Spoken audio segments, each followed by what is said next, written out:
So I'm having a difficult time understanding how, when there is great suffering or sickness in the body, how does one not identify with the body and yet be embodied to be able to heal and love myself?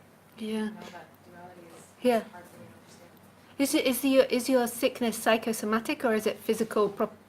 Real? This one is physical, but Yeah. for so long it was psychosomatic, and for the past decade it's manifested physically, yes. Yeah.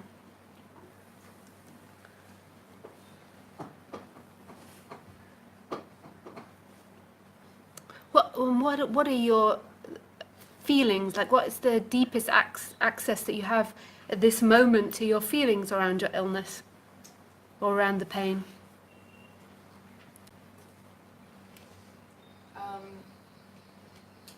The first notion that comes is heaviness. Yeah. And do you notice like lots of thoughts of wanting to get rid of the pain or wanting to get rid of it or comparing yourself? Like this happens a lot to you during the day? Yes.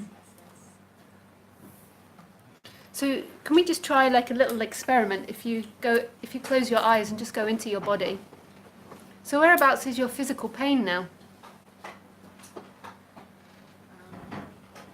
Currently it's at the base of my neck, my throat. Yeah.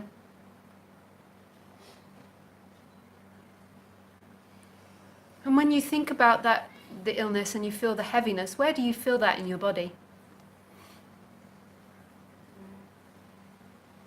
That I feel more in my belly. Yeah. So let's just stay in your belly a little bit. And can you tell me whereabouts in your belly? Your lower belly or your upper belly? Lower belly. Yeah. So just see if you can say some thoughts. Like keep your attention there and say some thoughts around the illness.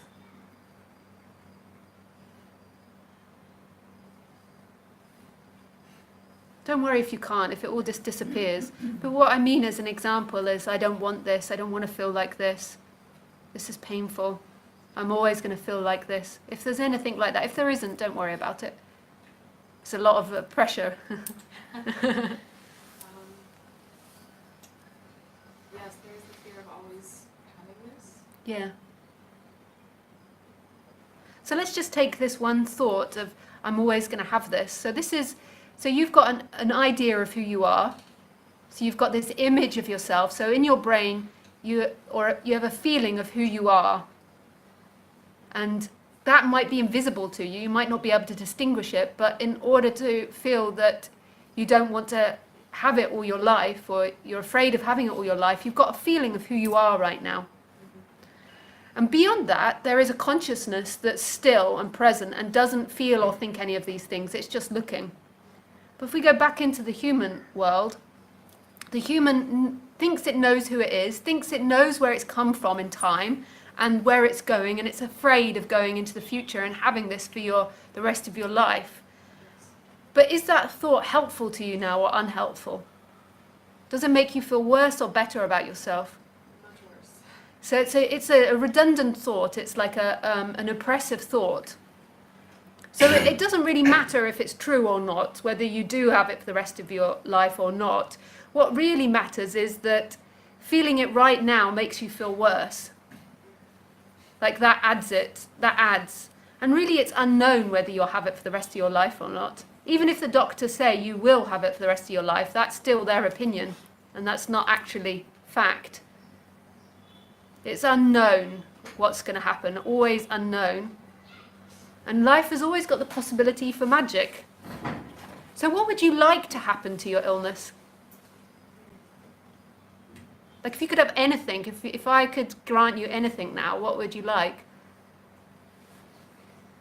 I would love to have peace and quiet. In the illness? In my body. In your body, okay, yeah? That's nice. So you'd love to have peace and quiet in your body. When you say that, how does it feel? Does that vibration feel like love, or does it feel like a disempowerment or negative?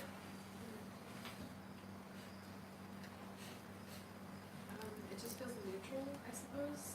I don't know if it's either side of that.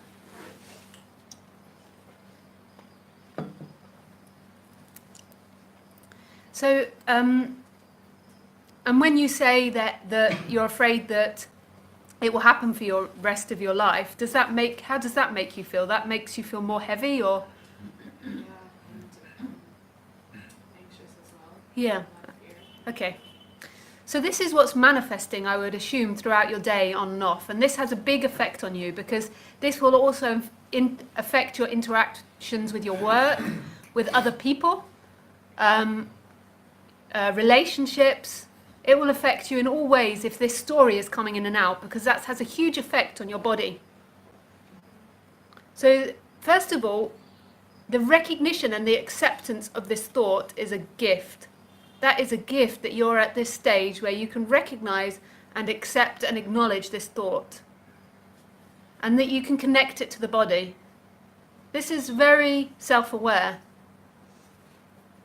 So I would just like to give you this positive feedback of that this is a really profound thing that you've managed to do. Most people spend their whole life totally lost in their thoughts, believing they're true. So seeing this for what it is, it breaks the belief that that thought is true, because these thoughts that you're having are not true at all. And you don't have to live your life with those thoughts playing. So once you recognize this, and when you're going throughout your day, recognize when this begins to play, this thought around the heaviness of your illness and your fear of your illness. And then I want you to begin to play the game of see in the day where you can begin to imagine being peaceful inside your body and it feeling positive, it feeling nice and beautiful and expansive. And so play the game to see if you can catch yourself throughout the day where it begins to feel positive, the idea that you can have peace in your body. And you begin to believe it, because the way that we believe thoughts is the energy behind them. So if there's a positive energy that comes with, my body will be peaceful, then you'll begin to believe that more. If there's a negative energy, then you'll begin to believe that more, that it will be a disaster. It's all about the energy behind your thoughts. So just see when you can begin to think that. Maybe after you've been listening to music or you've come to a talk. And begin to allow yourself to imagine health and well-being and vitality in your body. But only when you're ready. You don't have to push it onto yourself too much. It's like a game that you play. And then at the same time, so you see that you're doing this reconditioning on the body level, and then at the same time, I want you to begin to see throughout the day when you can recognize that there are also this empty looking that is not affected by either stances.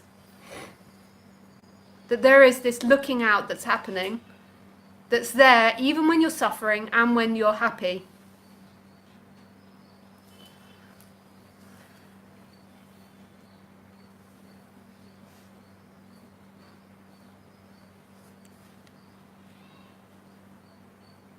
And that is your game to play. And if you forget, that you're lucky because this one's being recorded onto YouTube. So you can go and remind it. I'm not sure how far we're in. We're in 1 hour. So 1 hour in.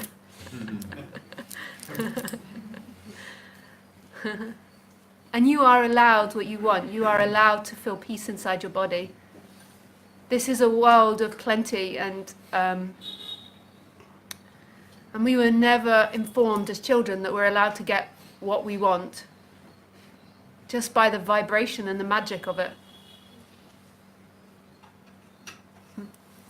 Thank you.